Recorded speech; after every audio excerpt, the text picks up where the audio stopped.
मी आदेश बांदेकर आपणा सगळ्यांचं मनापासून स्वागत करतो। आपणा सर्वांना दिवाळीच्या खूप खूप शुभेच्छा। हा नरक चतुर्दशी आजचा दिवस आनंद देणारा हा कार्यक्रम आता सुरू होतो आहे आणि अशा वेळेला लक्ष्मीपूजन, लक्ष्मीचं पूजन करून सगळ्यांच्या घरात भरपूर लक्ष्मी येऊ दे आणि मनातली सगळी स्वप्न पूर्ण होऊ दे, हेच त्या संध्याकाळच्या वेळी लक्ष्मीच्या चरणी माझं मागणं। अग्गबाई सासूबाई आपल्या झी मराठीवरची अत्यंत लोकप्रिय अशी मालिका आणि या मालिकेतल्या व्यक्तिरेखा म्हणजे आपल्या कुटुंबातले सदस्य अभिजित राजे म्हणजेच डॉक्टर गिरीश ओक आणि आसावरी म्हणजे निवेदिता सराफ यांना आज आपण बोलतं करणार आहोत। त्यांच्याशी गप्पा मारूया।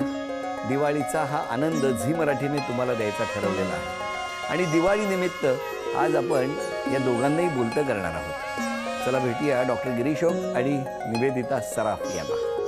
नमस्कार। नमस्कार। निवेदिता ताई, खूप छान वाटतंय। म्हणजे एरवी मी बघा पहिल्यांदा असं पटकन ताई आलं, एरवी वहिनी म्हणतो इतकी वर्ष 15 वर्ष पण मला सगळे ताई म्हणतात। आमचे जो प्रोडक्शन हाऊस ताई ताई ताई आणि असे ते सगळेजण ताई ताई असे माझे लॉयल शिपाई होते। त्यांच्याशिवाय तुमचं प्रोडक्शन तुम्ही करू शकत नाही, खूप महत्त्वाची असतात इच अँड एव्हरी। त्यामुळे मला अशोक म्हणायचा हा तुझा लष्करी ताईबा आहे। ताईबा आहे पण मग मला पुन्हा एकदा त्या ताईवरून वहिनीवर जाण्यासाठी एक उखाणा घ्या ना। बरं, मी माझ्या लग्नात घेतलेला घेऊ? तोच घ्या। किती वर्ष झाली त्याला? 30 वर्ष। 30 वर्षापूर्वीचा तरुण असा हा उखाणा आहे। हां, नावा नावाची काय बिशात, अशोक माझ्या खिशात। तुमचं बरोबर आहे। आता काय तरी म्हणतात ते राहवतात, काय अर्थ आहे का खिशात देऊन परत? वा वा वा वा। तुमचं बालपण कुठलं? बालपण माझं गिरगावात पहिलं। पण मग घरी कोण कोण? आई, वडील आणि आम्ही दोघी बहिणी। आणि आई बाबा काय करायचे? माझे वडील थिएटर ॲक्टर होते, गजन जोशी, आणि he was very known to be a very handsome actor. अरे वा। आणि खूप नाटकांमध्ये कामं त्यांनी केली। आई माझी ऑल इंडिया रेडिओवरती जवळजवळ 50 वर्ष। वडील नाटक क्षेत्रावर?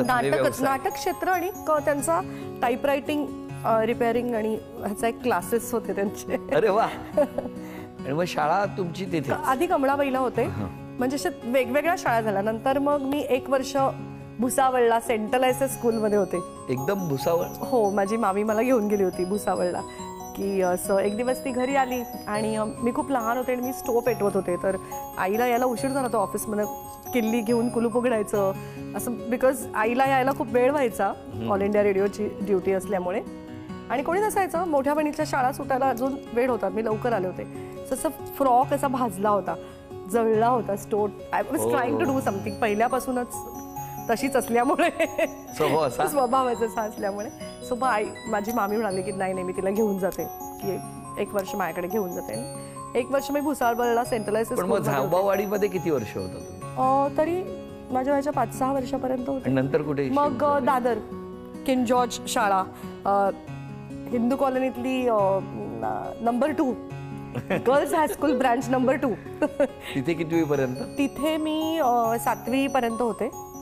8वी 9वी 10वी पार्लरला, मग मी पार्लर शिफ्ट झालो। चला, म्हणजे हळूहळू गिरगावरून सुरू झालेला दादर करून पार्ला, वाया दादर पार्ल्यापर्यंत गाडी गेली। तुमचं बालपण कुठलं? मला आत्ता योगायोगाने सांगितल्यानंतर मला माहीत नव्हतं, माझाही काही भाग भुसावळला गेला ॲक्च्युली। हो, आय स्टार्टेड इन नागपूर, जन्म नागपूरचा, मग मुंबई, म्हणजे ते सुद्धा गिरगाव। गिरगावात कुठे? गिरगावला म्हणजे आंग्रेवाडी म्हणून एक भाग आहे। तिथे कितवी पर्यंत होता तुम्ही? तिथे नव्हतो, शाळेत नव्हतो त्याच्या आधी। मग दादरला बालक मंदिर, चेंबूरला पण बालक मंदिर, आणि नंतर तिथून मी भुसावळला गेलो। भुसावळला मी 2 वर्ष शिकलो। तुमचे आई बाबा काय करायचे? वडील माझे MSCB मध्ये होते, इलेक्ट्रिकल इंजिनियर आहेत ते, त्यामुळे मला ट्रान्सफर्स व्हायच्या। त्यामुळे काही भाग भुसावळ, काही भाग नाशिक, आणि मेजर भाग नाशिक। शालेय शिक्षण सगळं नाशिकला झालं माझं, आणि मग कॉलेजचं सगळं शिक्षण नागपूरला झालं। 1970 ते 76 मी नाशिकला होतो, नाशिक रोडला पुरुषोत्तम इंग्लिश स्कूलमध्ये, आणि 77 पासून पुढे ग्रॅज्युएशनपर्यंत सगळं नागपूरला। पण तुमच्या नाटकाचं वगैरे सगळं? हो, वडील होते नाटकात आणि आई ऑल इंडिया रेडिओवरती होती, त्याच्यामुळे वातावरण डेफिनेटली तसं होतं। म्हणजे मला असं आठवतंय, ऑल इंडिया रेडिओ होती तेव्हा कसं मीडियम तेच होतं ना, टीव्ही नव्हता आलेला, तर रेडिओ आणखीन सिनेमा ही 2च माध्यम होती। आणि सिनेमा खूप असं लांबचं, असं लार्जर दॅन लाईफ जास्त वाटायचं, रेडिओ लोकांना खूप जवळचं वाटायचा। आणि तिकडे तेव्हा रेडिओवरती नभोनाट्य खूप व्हायची, जी खूप फेमस असायची. तर पहिलं नभोनाट्यात मी काम केलं, एक पुभा भाव्यांची कादंबरी होती वैरी नावाची, ज्याचं बाळ कुर्तडकरांनी त्याचं अडॉप्टेशन केलं होतं नभोनाट्यासाठी. कमलाकर सारंगांनी त्याच्यात माझ्या वडिलांचं काम केलं होतं. मी असेल 5 वर्षाची तेव्हा. आणि आई कारण असं माईकच्या भोवती उभं राहून बोलायचं. तर नॅचरली मी एवढी लहान होते की मला तसं लिहिता वाचता येत नव्हतं. आईने पाठ करून, आकाशवाणी आईने पाठ करून घेतलं होतं आणि तिच्या कडेवर उभं राहून माझा पहिला परफॉर्मन्स झाला. तर ते खूप फेमस झालं नभोनाट्य. केशव केळकर त्याचे प्रोड्युसर होते, जे पुढे दूरदर्शनवरती त्यांनी एक खूप काळ केशव केळकरांनी, कारण ते कसं TV आणि रेडिओ सेम ब्रॉडकास्ट मिनिस्ट्रीच्या खाली असल्यामुळे तेच रेडिओची सगळा स्टाफ TV वरती शिफ्ट झाला होता. माझ्या आईलाही ती ऑफर होती, पण आमच्या दोघींसाठी ती ते घेऊ शकली नाही, कारण आपल्या सगळ्या त्या रेडिओच्या लोकांना त्यांनी रशियाला ट्रेनिंगसाठी पाठवलं होतं.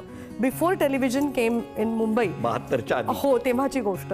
तर तेव्हा आई आम्हाला दोघींना सोडून, एकट्यांना सोडून ती रशियाला जाऊ शकत नव्हती, म्हणून आणि ती सगळी प्रमोशन्स नाकारली आणि शी स्टेड विथ रेडिओ. तुम्ही पहिलं असंच लहानपणी आठवण काही लहानपणी नाटकाशी नाही संबंध. खूप मला खूप लेट 17व्या वर्षी मी नागपूरला गेलो कॉलेजमध्ये, आणि मग तेव्हा असं ठरलं की मी कॉलनीमध्ये राहायचं नाही, कारण कॉलेजचा अभ्यास आहे. तर मग कॉलेज म्हणजे खोली घेऊन ज्याला म्हणतो आपण, हॉस्टेल लाईफ त्याला म्हणतो, तसा मी राहायला गेलो. आणि त्याच्यामुळे ज्याला आपण म्हणतो ना की एक्स्ट्रा जे असतं शिक्षणाव्यतिरिक्त काम, ते त्यामुळे करू शकलो. कारण मग मला कॉलनीत जायचं नव्हतं. कॉलेज संपल्यावरही मी काहीतरी भाग घेऊ शकणार होतो. कुठलं कॉलेज तिकडे? गव्हर्नमेंट आयुर्वेदिक कॉलेज नागपूर. मी BAMS केलं. BAMS.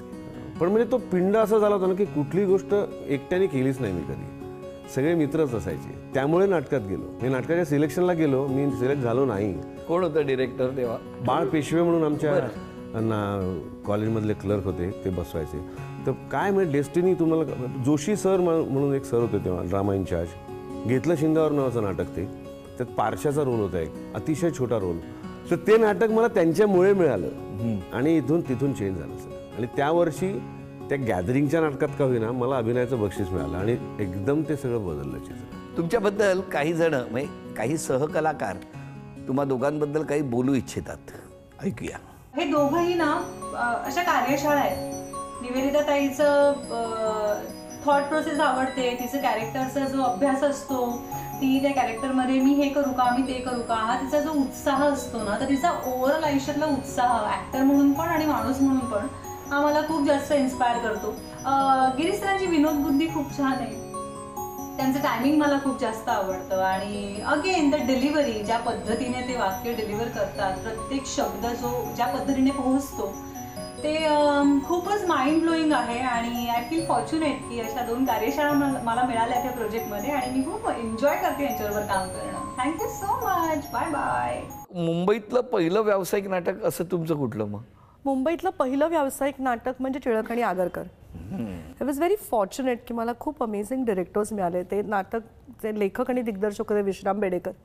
आणि तेव्हा मग मला आईने त्यांच्यावर रिहर्सल सुरू करताना रणांगण आणून दिलं. आणि आई बोली, ज्यांच्याकडे तू काम करतेस ते कोण आहेत हे पहिल्यांदा तुला कळलं पाहिजे. मग रामशास्त्री बघायला लावला, रणांगण वाचलं त्यांचं, आणखी नंतर मग एक झाड दोन पक्षी वाचलं. सो असं खूप ग्रेट होते. ती शाळा होती, 1.5 महिना मी रिहर्सल्स केल्या. तेव्हा मालतीबाई बेडेकर, म्हणजे ज्या विभावरी शिरूरकर नावाने कळ्यांचे निश्वास वगैरे असे.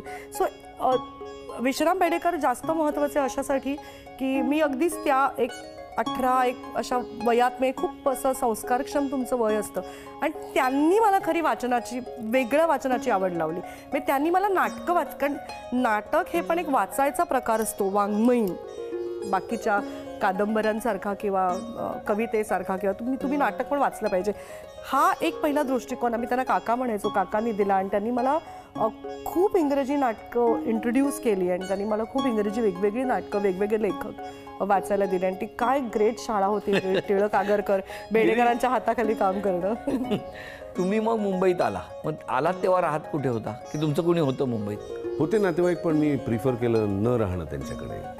कारण एकतर घरून तसा निघालो होतो, म्हणजे भांडून बिंडून नाही.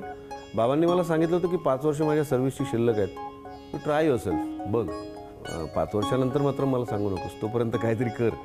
आणि मोहन कोठीवान वॉज ॲक्च्युली काय म्हणतात त्याला एक इनिशिएट करणारा माणूस आपण म्हणूया. बरं. जसं पहिल्यांदा जोशी सरांनी मला त्यांच्या शिफारसीमुळे रोल दिला. नागपुरात एक संस्था फॉर्म केली होती आम्ही, अपेक्षा नावाची. त्यात आम्ही 3 नाटकं केली. कमर्शियल नाटक नागपूरच्या साईडला व्हावं असा उद्देश होता. त्यात मी त्यांच्याबरोबर काम केलं. म्हणजे नाथा माझा होतं आणि तुझं पाशी होतं, वेगळं व्हायचं नागपूरमध्ये. त्यात मोहन कोठीवान आणि धनंजय भावे यांना आम्ही बोलवायचो तिथे, बाकी आम्ही असायचो आणि त्याचे कमर्शियल प्रयोग करायचो. तर तेव्हा कोठीवान मला म्हणाले की तू मुंबईत आलास आणि तुला जर काही असं पुश म्हणतो, सरळ सरळ नाव आहे पुश, गॉडफादर वगैरे खूप मोठी नाव आहेत, शिफारस म्हणूया, वशिला म्हणूया, काय कोणतरी एक सुचवणार, रेकमेंड करणारा माणूस लागतो. त्यामुळे मी तुला देईन पहिलं नाटक. आणि त्याप्रमाणे त्यांनी शब्द दिल्याप्रमाणे पहिलं नाटक त्यांनी मला दिलं. ते कुठलं? दॅट वॉज साहेब विरुद्ध मी. प्रभाकर नेवगी ते लेखक होते त्या नाटकाचे. त्या घडलेल्या कोर्ट रूम प्लेवर ते नाटक होतं. श्रीकांत मोघे त्यात आरोपीचे वकील होते आणि मी प्रॉसिक्युटर होतो. असं पहिलं नाटक ते माझं ॲक्च्युली. त्यात मोहन कोठीवान आरोपी होते. नाही, मग राहायला कुठे तेव्हा? राहायचो मी आधी ठाण्याला. एक गोडबोले हॉस्पिटल म्हणून हॉस्पिटल आहे ठाण्यात, मल्हार टॉकीजच्या बाजूला. आणि मग महिन्याभरानं हे नाटक मिळालं मला.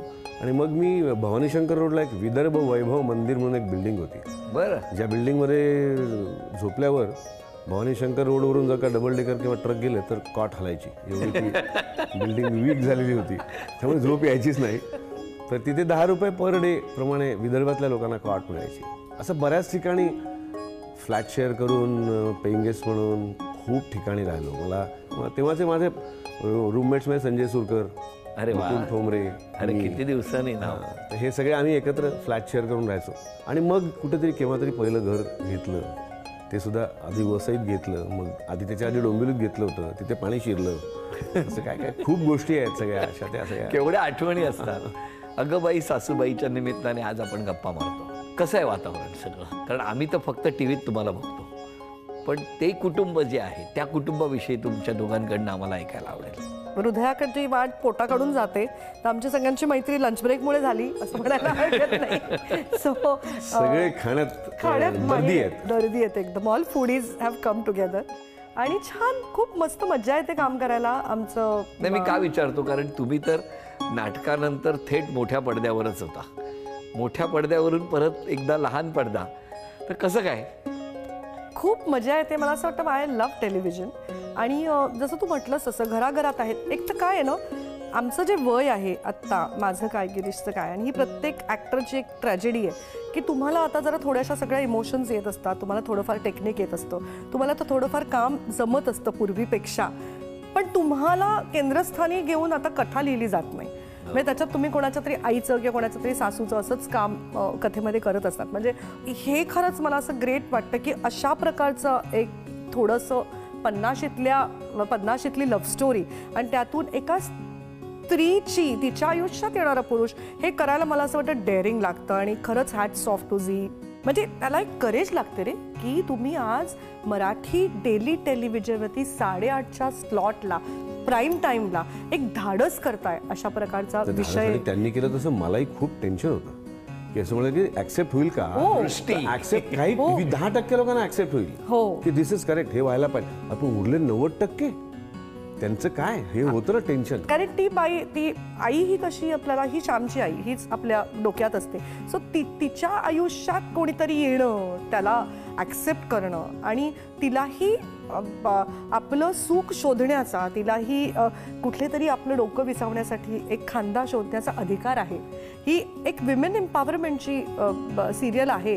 त्याबद्दल मोठ्यांनी भाष्य न करता, म्हणजे काही प्रकारचे उपदेशाचे डोस न पाचता, त्या छोट्या छोट्या गोड प्रसंगातनं आपण स्त्री सक्षमीकरणाबद्दल बोलतो. मग ते शुभ्राचं पात्र असू दे किंवा आणखीन आसावरीचं पात्र असू दे, ते खरंच फार फार अमेझिंग आहे. अशोकजींची काय प्रतिक्रिया होती? असं म्हणतात ना, निंदकाचे घर असावे शेजारी. मी निंदकाशी लग्नच केलंय, त्यामुळे अप्रिसिएशन. टेलिव्हिजन बघणार नाही खात्री आहे तिला म्हणून ती बोलते. नाही, ते बघत असतील तरी मी म्हणेन. कारण नाही, पण ते दॅट इज व्हेरी गुड ना, बिकॉज नेहमी पहिल्यांदा मला काय चुकलं हे सांगतो. आता एखादा एपिसोड बघून जर त्यांनी कसलीच टीका केली नाही तर मग मी खुश, ओके आता हे बरं केलं असावं, बरं मी कदाचित. कारण त्यांनी सुद्धा जेव्हा हमपाच केलं होतं हो. तो कालखंड कसा होता ना, म्हणजे छोटी वाहिनी किंवा खाजगी वाहिन्या हे तेव्हाच सुरू झाल्या होत्या. हो. आणि त्याही वेळेला त्यांचं जे काही कॉन्ट्रीब्युशन होतं किंवा त्यांनी हमपाच सारखी मालिका झी मोठं होण्यात हो. त्या एका वाहिनीचा केवढा त्या मालिकेचा हात आहे. त्यामुळे त्यांची काय प्रतिक्रिया असते हे मला मुद्दाम जाणून घ्यायचं होतं. नाही त्याचं म्हणजे येस, त्याला हे जरा हे मालिका करताना सगळ्यांनाच मला पण थोडंसं असं हेजिटंट, म्हणजे इन व्हॉट वे, काम करण्यासाठी नाही, की हे ॲक्सेप्ट होईल का ह्याच्याबद्दल एक थोडंसं मनामध्ये वाटत होतं मला. पण ते इतक्या नाजूक रीतीने ती गोष्ट हाताळली गेली आहे, इतक्या गोड रीतीने ती हाताळली गेली आणि इतकं छान सगळी टीम, म्हणजे writing team is so amazing. आमचा दिग्दर्शक Ajay Mayekar, he is very much always on toes, की जो आमच्या कॅरेक्टर्स आम्हाला पकडून ठेवायला एक खूप अमेझिंगली त्याची मदत होते. आणि कास्ट इतकी छान आहे, म्हणजे इट्स रिअली फर्स्ट टाईम मी आणि गिरीश एकत्र काम करतोय. खूप मला त्यामुळे आय एन्जॉय वर्किंग विथ हिम, की त्या सीन्सवरती वर्क करताना मजा येते खूप. ॲज अन ॲक्टर दोघंही म्हणजे जेव्हा सेटवर असतात इतके एक्सपिरियन्स्ड आहेत, इतकी कामं केली आहेत त्यांनी, तरी सुद्धा इतके हंबल आहेत, इतके सिम्पल आहेत. आणि ड्युरिंग द सीन सुद्धा म्हणजे त्यांच्याकडून इतकं शिकण्यासारखं आहे ना मला, ॲज अ म्हणजे नवीन असल्यामुळे मी, की इतकं एक्सपिरियन्स असून सुद्धा ते आज सुद्धा जेव्हा एखादा सीन वाचतात, आज सुद्धा एखादा जेव्हा सीन ते प्रिपेअर करतात, त्यानंतर ते येऊन डिरेक्टरशी बोलतात, डिरेक्टरला विचारतात की मी हे असं तयारी केली आहे या सीनची. म्हणजे दोघंही म्हणा, गिरीशजी म्हणा किंवा निवेदिताताई म्हणा, की हे असं केलं तर चालेल का, ते तसं केलं तर चालेल का. म्हणजे इतक्या छानपणे, इतकं हंबल राहून काम करणं हे खरंच खूप त्यांच्याकडून शिकण्यासारखं आहे. तुम्ही प्रत्यक्षात किचनमध्ये केलंय काय? हो, जेवण वगैरे येतं? मला आवडतं बनवायला. कारण रोल बघताना आम्हाला असं वाटतं की तुम्ही स्वतः काय करत असता. तेवढ्या दर्जाचं नाही, पण तिथे फारच मी असा एकदम असा म्हणजे निष्णात शेफ दाखवलाय तेवढं नाही. मी घरी सगळं करू शकतो, मी उपाशी नाही म्हणणार. हो, ते तर आहे, व्यवस्थित करू शकतो. ते कसं शक्य? अजूनही घरचा रोजचा सकाळचा चहा मीच करतो. तुमच्याकडे चहा सगळंच ती करते. सगळंच मी मला आयुष्यात एकदाच माझ्या नवऱ्याने चहा करून दिलेला आहे. एकदा कोणीही कुठलीही मोलकरीण आले नव्हते कामावरती आणि was seeing me working for 2 days so badly. मग काय वाटलं कोण जाणे, त्यांनी असा एक मला कप चहा आणून दिला आणि मला वाटलं वा वा वा, आज मी जगातली, असं विचारलं असतं जगातलं सर्वात सुखी कोण आहे, तर मी म्हटलं असतं मी आहे मी आहे मी आहे. कसा होता चहा? चांगला होता. लक्ष्मीपूजनाचा दिवस आहे. आता महाराष्ट्राच्या घराघरात लक्ष्मीपूजन साजरं होत आहे. तुमच्या घरात कायम सदैव भरपूर लक्ष्मी राहो असं तुम्हालाही आमच्या शुभेच्छा. आणि हो, तुम्हालाही शुभेच्छा. पण लक्ष्मीपूजनाच्या सुद्धा खूप आठवणी असतील ना तुमच्याकडे किंवा तिकडे नागपूरमध्ये? कसं लक्ष्मीपूजन असायचं तिकडे? लाह्या, धने आणि गूळ असा प्रसाद असतो. बरं. हां, आमच्या घरी सुद्धा अजूनही आम्ही ज्वारीच्या लाह्या आणि असा प्रसाद असतो. आणि काही नाही, मग दागिने काय, अच्छा, पूजा करायची, बाकी असं काही वेगळा सोहळा वगैरे असं काही? आमच्या घरात तरी लक्ष्मीची मूर्ती किंवा काय फ्रेम असेल ती, आणि काय दागिने असतील ते घरातल्या बाईचे दागिने. आणि हे केरसुणी ठेवतात. केरसुणीला लक्ष्मी मानलं जातं ना, तर केरसुणी ठेवतात, नवीन केरसुणी आणून तिची पूजा करतात त्या दिवशी. तुमच्याकडे तर भरपूर आठवणी असते. नाही, लक्ष्मीपूजन पण मला सगळे सण करायला खूप आवडतं, खूप मनापासून आवडतं. सगळे सण मी करते. आणि लक्ष्मीपूजनाचं पण ते लक्ष्मीची प्रतिमा ठेवून आणि चांदीचा 1 रुपया असा असतं, म्हणजे एक देवीची ती प्रतिमा एक असते जी कायम दरवर्षी, आज गेले जवळजवळ माझं लग्न झाल्यापासून आज 30 वर्ष ती एक प्रतिमा मी अगदी जपून ठेवते आणि ती दरवर्षी मी ती पुजते लक्ष्मीपूजनाला. कुटुंबातले आता जे सदस्य आहेत तुमच्या मालिकेतले, की साधारणतः तुमचं एकमेकाशी कसं काही, आता हे कुटुंब कसं तयार झालं? मी आणि तेजश्री आम्ही इतक्या बोलत असतो सतत. एकदा मला वाटतं आमचं टायटल मॉन्टाज चालू होतं, तेव्हा गिरीशने शेवटी तिकडनं सांगितलं, अरे आपल्याला हे 2 वर्ष करायची सिरियल संपेल म्हटलं बोलून. तुमचं शिल्लक ठेवा, पहिला दिवस आहे शूटिंगचा. इतकं बोलत होतं. संपवून टाकलं त्यांनी जवळपास, तरी नाही अजूनही बोलतात. नाही खरंच खूप मजा येते. आणि आमचा जो बबड्या आहे आशुतोष पत्की काकांचा मुलगा, त्याला मी एवढाच बघितला होता, केवढा लहान, त्याच्यानंतर डायरेक्टली एकदम एवढा मोठा झालेला बघितला. आणि तो खरंच खूप गोड आणि गुणी आहे, खरंच गुणी मुलगा आहे. म्हणजे पत्की काकी म्हणतील थोडाफार बबड्या आहे त्याच्यामध्ये सुद्धा. मी या सगळ्यांबरोबर पहिल्यांदा काम करतो. मी तेजश्री पहिल्यांदा काम करतोय, निवेदिताबरोबर पहिल्यांदा काम करतोय, बबड्या ऑफकोर्स पहिल्यांदा करतोय. पण आय एम एन्जॉईंग. मी सगळे, एक तर काय झालं, निलेशनी पहिल्यांदा कॅरेक्टर सांगितलं आणि तिथेच मी खूप एकदम हे झालो. मी मगाशी जर निवेदिता म्हणाली की या स्टेजला वयाच्या किंवा करिअरच्या म्हणूया, एक प्रोफेशनच्या म्हणूया, मला त्यात ते समाधान ना नाटकात मला मिळवावं लागत होतं. कारण मला त्यातले मेन म्हणजे त्या नाटकात आता मी सगळे मेजर कॅरेक्टर्स करण्याच्या स्टेजला आहे, तिथे ते मिळतं समाधान. पण सायमल्टेनियसली जेव्हा मी स्मॉल स्क्रीनला यायचो तेव्हा तिथे मला मग कोणाचं तरी वडील, कोणाचं तरी असं रोल मिळायला लागले होते आता. आणि याच्यात पहिल्यांदा ते मी विचारलं की काय रोल आहे, तर निलेशने मला सांगितलं की तुम्ही लीड आहात. तर मला थोडं कळलंच नाही. म्हटलं काय, तुम्ही लीड आहात. म्हटलं म्हणजे? हो, म्हणजे तुम्ही हिरो आहात आणि तुमची हिरोईन निवेदिता आहे. तर मला खरंच काही टोटल लागे ना. आणि मग त्यांनी सांगितलं की सिनियर्सची लव्ह स्टोरी आहे. आणि नुकतंच मी युटर्न पार्ट 1 पार्ट 2 दोन्ही केलेलं होतं आणि तो खूपसा विषय त्याच्याजवळ झालेला आहे. आणि तो फारच माझ्या लाडका आणि खूप म्हणजे काय म्हणतात त्याला की असा जवळचा विषय होता की जो मला खरंच त्यातलं माहिती होतं का काय करायला हवं आहे, काय गरज आहे. आज विशेषतः ग्रामीण भागात दृष्टी बदलायची किंवा सगळं बदलायची फार गरज आहे आज. आई कुठे काम करते, म्हणजे हा सीन खूप व्हायरल झालाय. हो, काय तो लिहिलाय, काय अप्रतिम लिहिलाय तो सीन. आई कुठे काय करते, हो ना, घरातच तर असते. आजोबांची पूजा, औषधं, पथ्य पाणी, त्यांना काय हवं नको हे अगदी सकाळपासून रात्रीपर्यंत बघते, काळजी घेते, काळजी करते. पण तुझं बरोबर आहे, आई कुठे काय करते.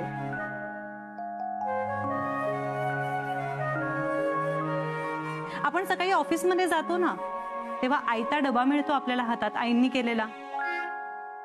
त्यानंतर ती सगळं आवरते, या 4 भिंतींना ती घर बनवते. पण शेवटी ती घरातच असते ना, ती कुठे काय करते. मग काय प्रतिक्रिया लोकांच्या? अमेझिंग प्रतिक्रिया. म्हणजे बापरे, किती काय मिलियन्स हिट्स त्या सीनला मिळाले. आणि तो इतका, आणि तेजश्रीने तो केलाही फार छान. तेजश्रीचं एक मला सांगायला आवडेल की खूप अशा कमी मुली आणि मुलं आपण आजूबाजूला बघतो, त्यांचं मराठी उत्तम आहे. तेजश्रीचं मराठी अतिशय सुंदर आहे आणि ती खरंच छान, तिचं स्पीच पण छान आहे. त्याच्यामुळे तो सीन खूप छान झाला. आणि जसं मी म्हटलं ना, अजय मयेकर एक असा दिग्दर्शक आहे ना की त्याचं ना सगळ्याच बद्दल त्याला फार छान माहिती आहे. तो स्पीचवरती काम करेल, तो तुमच्या बॉडी लँग्वेजवरती काम करेल, तो तुम्हाला असं फार असं धरून ठेवायला ना ती व्यक्तिरेखा एक अमेझिंग मदत करतो. सो काय, जसं आता तुमच्या समोर इतकं छान ताट वाढलंय तसं त्या सीनच्या बाबतीत झालं तेजश्रीचं. आणि तेजश्रींनी फार केवढा तो व्हायरल झाला. डिफरन्शियल डायग्नोसिस जसं आम्ही म्हणतो ना की रोगांची यादी करून तुला डायग्नोस करताना हे नाही, हे नाही, हे नाही, हे नाही, हे नाही, हे नाही, हे नाही असं टिक मार्क करायला लागतं. म्हणजे काय आहे ते कळतं. तसं तो हळूच येऊन कानात सांगतो, हे नको डॉक्टर, हे नको, हे नको, हे नको. आणि दुसरा धोका कसा असतो, ही म्हणाल त्या स्टेजचा आणि त्या ह्याचा एजचा आणि त्या टेलिव्हिजनमधल्या किंवा कुठल्याही क्षेत्रातल्या, आत्ता या क्षेत्रातल्या आमच्या स्थानाचा, की ते सहज शक्य पटकन काहीतरी जास्त होणं किंवा वेगवेगळीकडे जाणं. आणि ते खूप कठीण आहे दिग्दर्शकांनी येऊन सांगणं या स्टेजला. खरंच काय वेगळा रिॲक्ट झाला तर, राग आला तर स्वाभाविक आहे, त्या पद्धतीने सांगायला खूप छान. अतिशय उत्तम सांगतो. मला तर अगदी, मला तर त्यांनी कधी सांगितलं तुम्हाला राग आला असं? अजिबात नाही, कधीच नाही. ते पटकन पटतं. हो, तो मला असावरी आठवण करून देतो. कारण मी जशी आहे त्याच्यापेक्षा ही व्यक्तिरेखा खूप वेगळी आहे. आणि त्याच्यामुळे ती करणं, तिचा तो इनोसन्स दाखवणं फार गरजेचं. आणि तो नॅचरल वाटणं की ती खूप सिम्पल, अतिशय शेल्टर्ड स्त्री आहे. तिच्यातली साधर्म्य मला असं वाटतं जे की आसावरीसाठी तिचं घर आणि तिचं कुटुंब फार महत्त्वाचं आहे. आणि आयुष्यात मीही तेच मानलं. म्हणजे मी लग्न केल्यानंतर कधीच माझ्या करिअरकडे, मी अतिशय करिअरच्या शिखरावर असताना मी कम्प्लिटली सोडून दिलं आणि I completely concentrated on my family. 14 वर्षाची गॅप मी माझ्या आयुष्यात घेतली माझ्या घराकडे बघायला. सो ते साधर्म्य मला आसावरीबद्दल दिसतं की तिथे मी तिच्याशी आयडेंटिफाय करू शकते. जरी आम्ही 2 वेगळ्या स्तरातल्या, 2 वेगळ्या अपब्रिंगिंगच्या, 2 वेगळ्या एक्सपोजरच्या बायका असलो तरी सुद्धा तिकडे. त्यामुळे ते करताना ना कुठे टोन म्हण किंवा तो मला तिकड असावरी अशी आठवण करून देतो नेमकी की ओ येस कुठेतरी माझं तसं होतं. मला ना मी बाहेर खूप राहते आहे, म्हणजे आता हे खूप कमी लोकांना माहिती आहे, तुला माहिती आहे. तर तो येतो पटकन आणि तो आला की तो म्हणतो की डॉक्टर नाही आपल्याला नाही करायचं आहे. अभिजित राजे हा खूप असा जरा खरं कसोटी त्याची आहे. नाही, प्रश्नच नाही, प्रश्नच म्हणजे त्याला पाठीमागे केवढं प्रेशर असू आम्ही शकतं. त्याला दिलेत पण आमचे लगाम हातात. हो हो ना? नाही. येस कम्प्लिटली दिले. पण त्याचा रिझल्ट दिसतोय. या हो म्हणजे अगबाई सासूबाईची सगळ्या व्यक्तिरेखा या आज प्रत्येक कुटुंबाला आपल्या वाटत आहेत. आणि जसं मगाशी गिरीश तुम्ही म्हणालात की दृष्टिकोन बदलण्याची गरज आहे. ह्या वयात हे असं ते टी व्हीवरून दाखवताना त्या दृष्टीने बघणं. मला काय करेक्ट वेळ मिळाला आहे, मला वजन कमी करावं लागलं त्यामुळे करेक्ट वेळी मिळाला मला. बरं, तुमच्याबद्दल ना तुमचे दिग्दर्शक काहीतरी बोलू इच्छित आहे. अरे बापरे. हो बापरे. निवेदिता सराफांबद्दल बोलायचं झालं तर त्या खूप सिन्सिअर ॲक्टर आहेत, ॲक्ट्रेस आहेत आणि खूप काम केले त्यांनी. आमची पहिली भेट मला आठवते की पहिली भेट आमची ऑफिसमध्ये झाली होती.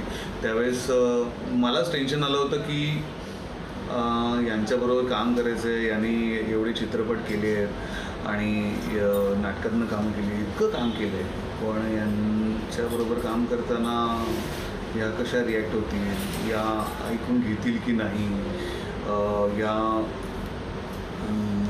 वेळ किती देतील. पण तुम्हाला सांगतो सकाळी 8 वाजल्यापासून त्या काम करतात आणि सुरू मेकअप आणि हेअर वगैरे, आणि रात्री 9:30-10पर्यंत त्या काम करतात आणि इतक्या एनर्जीने काम करतात त्या, इतक्या एनर्जीने काम करतात. Hats off. डॉक्टर गिरीश शुक्लांबद्दल बोलायचं झालं तर मी पहिल्यांदा काम करतो त्यांच्याबरोबर आणि सुरुवातीला असं वाटलं होतं की हे थोडे दमले आहेत का, हे थोडे थकले आहेत का, असं मला सुरुवातीला वाटलं होतं. पण ज्या दिवशी मी पहिल्यांदा भेटलो होतं ते बुलेटवर आले. तिकडेच मी समजून गेलो की बॉस ऐसा नाही यार. आणि जेव्हा मी रोल आणि रोलिंग आणि ॲक्शन असं बोलतो तेव्हा एक वेगळीच एनर्जी घेऊन ते काम करतात. कारण ॲक्शन नंतरचे डॉक्टर वेगळे असतं हे मला पहिल्या 2 दिवसातच जाणवलं. आणि इतक्या एनर्जीने ते काम करतात की आत्ताच्या जवळपास सगळ्या मुलांना त्यांच्याकडनं बरंच काही शिकण्यासारखं आहे, जे नवीन या क्षेत्रात येऊ पाहतात त्यांच्याकडनं. Thank you so much sir. तुमच्याबद्दल काय दिग्दर्शक म्हणतायत, काय वाटतंय तुम्हाला? तो जे म्हणतोय की येस मी करते काम, म्हणजे माझं आडनाव सराफ आहे आणि मी इतकं त्याच्याबद्दल जिस स्कूल में हम पढ़ते उसके प्रिन्सिपल ही त्यांच्याकडनंच धडे घेतलेत की तुम्ही एकदा दिले ना 12 तास, म्हणजे मी खरं 10 तास द्यायचे पण हे मेन रोल आहे त्यामुळे मी ठरवले 12 नाही चल मी 13 तास देते या प्रोजेक्टसाठी. मग तिकडे मी नाही विचारायला जात माझं कधी पॅकअप होणार आहे, ते मी दिलेत बाबा. त्या पुढे जर एक्स्ट्रा तुम्हाला पाहिजे असेल तर मग that is my priority or my prerogative whether I should give it or not give it. Doctor तुम्ही ना दमलेलेच दिसताय. त्यातलं पहिलं वाक्य होतं ना ते मी जास्त लक्षात ठेवलं. तुम्ही मी आठवतोय असं का बोललो माझ्याबद्दल? नाही म्हणजे बघा दमल्यासारखं दाखवलं मी त्याला. म्हणजे सकाळी पहिल्याच शॉटला पॅकअपचा वेळ असल्यासारखं जर त्याला वाटत असेल, पण त्याचं म्हणणं तेच आहे पुढे की ज्या दिवशी तुम्ही पहिल्यांदाच बुलेटवरून आला आणि ॲक्शन म्हटल्यानंतरचे डॉक्टर गिरीश हे जे आहे हे कसं काय जमवता तुम्ही? प्रोफेशन ॲक्च्युली प्रोफेशन म्हणून आपण काय म्हणूया ती काय मी करतो ते मला खूप आवडतं म्हणून तर मी ते सोडून हे डिसाईड केलं. आता आपण एका खेळाकडे वळणार आहोत, ज्या खेळामध्ये काही फोटो आहेत. मी तुमच्याकडे तो देणार, तो दिल्यानंतर तसाच्या तसा तुम्ही डोक्यावर पकडायचा. हां, तुम्हाला दिसणार नाही, तुम्ही ॲक्टिंग करून दाखवायची कोणाचा फोटो आहे तो त्यांना, आणि त्याने तो ओळखायचा कोण. बोलायचं नाही. प्रज्ञा बोललो नाही सर.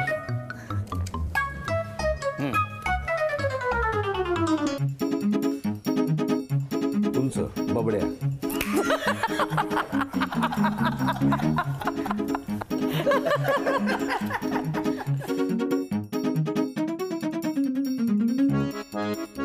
न बोलता जराही बोलायचं. बाबा उठायचं नाही सांगितलं होतं ना. बोलायचं नाही, ठीक आहे.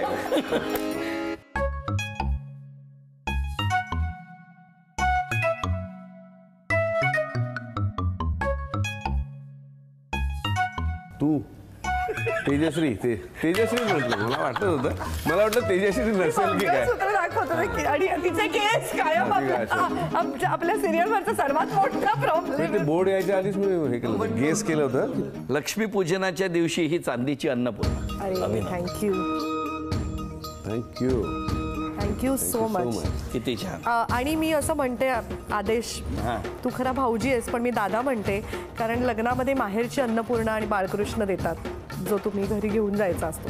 तर तू आजपासून दादा झालास माझा. माहेरची अन्नपूर्णा घेऊन चालली. वा वा वा, खूप छान, थँक्यू.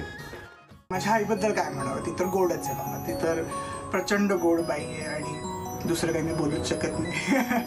पण ह्यात ती अजूनही गोड वाटते, कारण का ती खूप जशी स्वतः आहे लव्हिंग आणि केअरिंग, ते त्या रोलमधून दिसून येतं तिचं आणि तिच्या सुनेमधलं रिलेशन किंवा तिचं आणि तिच्या नवीन नवऱ्यामधलं रिलेशनमधून. कधी कधी तिला ते बघून मी तिला जास्तच मिस करतो, म्हणून मी ते अवॉइड करतो बघणं, कारण का एकदम असं वाटतं की चला आता जाऊयाच, तिला भेटूयाच आता परत म्हणून. पण मी तर आता अनफॉर्च्युनेटली करू शकत नाही, त्यामुळे तेच बघून आपला वेळ काढून घेतो मी. पण मग आता सेटवरती जेव्हा दुपारी वेगवेगळे पदार्थांचा विषय बघायचे तुम्ही केला, कोण कोण घेऊन येतं काय काय साधारणतः? सगळेच आणतो. ही तर रोज आणते डबा, हां. मी कधीतरी आणतो. आणि मला वाटतं आशुतोषचा डबा कायम असतो, कायम. आणि उत्तम असतो. पत्ती काकी डबा. अमेझिंग गोष्टी करून देतात. नॉनव्हेज आणि मी आणि त्याच्याशी असं केलं की सकाळचं जेवण मी आणते. तिचं घर खूप जवळच आहे, तर तिच्या ज्या स्वयंपाकाच्या बाई आहेत त्या आमच्यासाठी संध्याकाळी काहीतरी करून पाठवतात, कारण 7:30 नंतर आम्ही दोघी खात नाही, मी अशा स्वतः डाएटवरती काहीतरी आहोत. एकदा दोनदा करून आणले, ते पण सांग. हो काय काय? अरे नाही मी स्वतः काहीतरी तयार करून आणलं होतं. मस्त ना एक केळाचा एक प्रकार करून आणला आणि तो रिअली अमेझिंग होता. It was delicious. म्हणजे मी परत मागितलं. बरं, काय होतं हावरेटपणे परत. त्या पदार्थ घरामध्ये कोणी नव्हतं, मी एकटा होतो. आणि ती माझ्याकडे ते माझी मुलगी सुके काय वेलची केळी खाते छोटी, ती जास्त आणली होती आणि त्या गेल्या बाहेर, त्याला खराब होणार म्हणून ती मी एक नवीन पदार्थ तुपावर फ्राय केली, त्याच्यावर साखर टाकून आणि मीठ टाकून असं आणलं. छान छान गेलं होतं, पण त्यांनी ते उत्तम गेलं होतं. यंदाचा सर्वोत्कृष्ट मालिकेचा पुरस्कार अगबाई सासूबाईला मिळाला. मी पण आनंदात आहे, कारण मीच होतो तेव्हा. हो की नाही? तुझ्याच हस्ते मिळाला. किती छान. खरंच, अरे वा वा. खरंच. मला असं वाटतं त्या कुटुंबात, झी मराठी या कुटुंबात काम करत असताना आज तुम्हाला बाहेर काय प्रतिक्रिया मिळतात? अरे इतक्या ग्रँड प्रतिक्रिया मिळतात. म्हणजे लोक किती त्याच्यामध्ये कम्प्लिटली इन्व्हॉल्ड असतात. तुम्ही एक त्यांच्यातलेच त्यांना वाटता, तर इतकं ते छान असं वाटतं ना की माझ्या एका मैत्रिणीच्या आईने असं म्हटलं मला फोन करून, अगं निवेदिता, अगं कशी गं तू स्कूटरवरनं बसून गेलीस पटकन.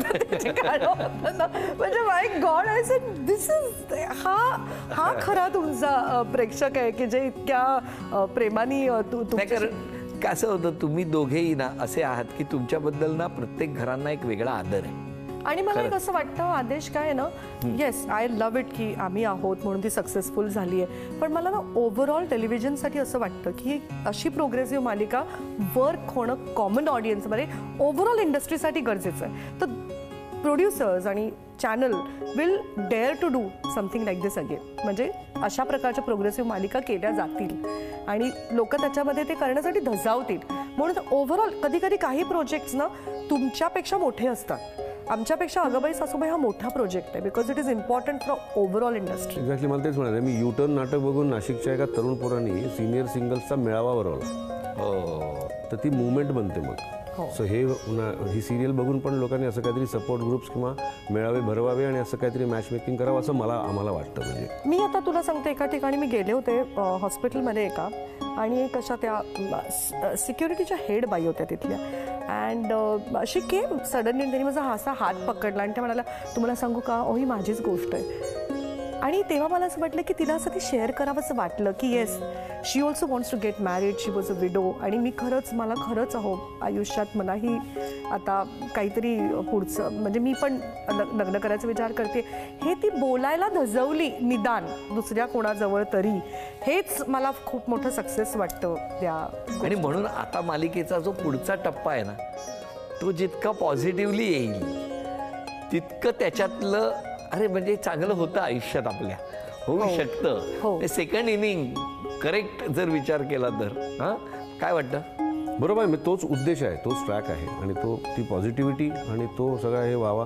आणि त्याच्या अनुषंगाने बाकीच्या गोष्टी उपकथानकं पण आहेत म्हणजे ती इंटरेस्टिंग आहेत, पण त्याचं कुठेही डिग्निटी न सोडता आणि उत्कंठा वगैरे हे सगळे एलिमेंट्स त्या गप्पा अशाच सुरू असताना आता खेळ.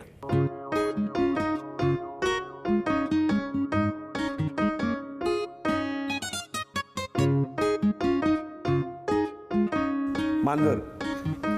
So sorry. गाढव.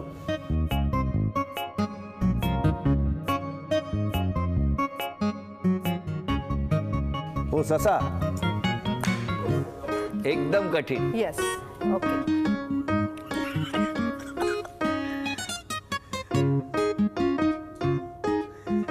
चकली. काय चित्र काढलंय, ही पार्शलिटी आहे की नाही? बक्षिसं आपल्याला मिळालेली आहेत, अभिनंदन.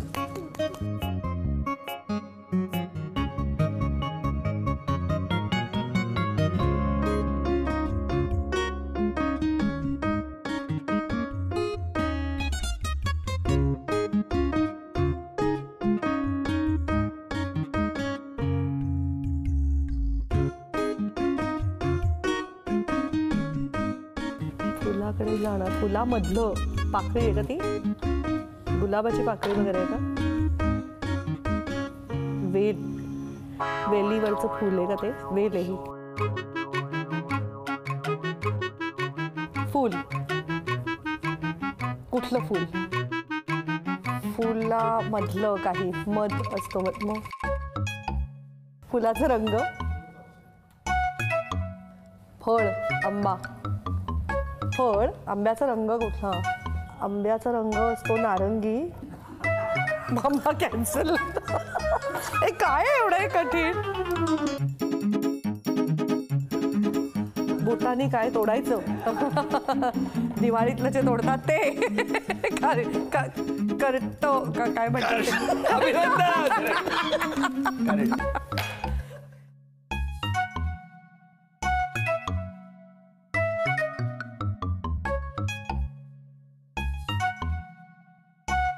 जबडा आहे का तो? मगर आहे? नशीब खेकडा नाही म्हटलं. ते दिसत होतं तो चांगला. सर अभिनंदन. अरे थँक्यू. वाव. बरं, मुळात एक स्वभाव असतो, बरोबर आहे, प्रत्येकाचा एक स्वभाव असतो. पण तरीसुद्धा तुम्हाला दोघांना विचारलं की आजपासून तुमच्या स्वभावात एक बदल करायचा असेल तर कुठला करा? मी जरा ओव्हर रिॲक्ट पटकन करते गोष्टींवरती, ते definitely I should do it less. आणि कुठला स्वभावात बदल केलेला अशोकजींना खूप आवडेल? हाच. निश्चितच. मला वाटतं मी रागावर नियंत्रण ठेवायला पाहिजे आता. मी खूप लवकर रागावतो, मला त्याचा स्वतःलाच त्रास होतो. मला काही बेशिस्तपणा पाहिला किंवा विशेषतः कामामध्ये जर का काहीतरी माल फंक्शनिंग झालं ना तर मला खूप त्रास होतो. मग त्याचा मी त्याच्यावर रिॲक्ट होतो. मग त्याच्यानंतर 15 मिनटं त्या ह्याच्यात जातात सगळे. माणसं काही दुखावली पण जाऊ शकतात. खूप वेळा मी प्रयत्न करतो की नाही नाही नाही मी मला दाकडे मोजतो, असं मुठी वळतो, पण ते होतं आणि ते घरी पण होतं. तुम्हालाच तसं की कोणाला आनंद होईल तर तिला पल्लवीला सगळ्यात मोठा आनंद होईल. आज डॉक्टर गिरीश ओक यांनी नरक चतुर्दशीच्या निमित्तानं ते जे कारेटं असं फोडलंय ना, ते आजपासून मी घरात रागावणार नाही याचं फोडलेलं असल्यामुळे तुमचं बरोबर आहे. घरातली लक्ष्मी ही प्रसन्न होणार आहे. त्यांचं बरोबर आहे आणि सगळ्यांचं बरोबर आहे. सगळ्यांचं बरोबर आहे असं म्हणायचं, असं मंत्र मिळालेलं आहे मला. अगबाई सासूबाईच्या निमित्ताने आज आपण गप्पा मारल्या आणि मग आता क्षण आलेला आहे तो अर्थात घराघरातल्या स्त्रीचा सन्मान करण्याचा. आणि अगबाई सासूबाईच्या निमित्तानं आज या माऊलीचा आपण सन्मान करणार आहोत आणि हा सन्मान नेहमीच्या प्रथेप्रमाणेच करणार. पण त्यापूर्वी उत्तम कॉन्ट्रॅक्ट्स मोठमोठी भरपूर पैशांची सही करता येऊ आणि तुमच्या मनातल्या ज्या इच्छा आहेत त्या सगळ्या पूर्ण हो यासाठी झी मराठीकडून ही भेटवस्तू गिरीजी तुमच्यासाठी. अरे थँक्यू. वा, माझी आवडती वस्तू होती.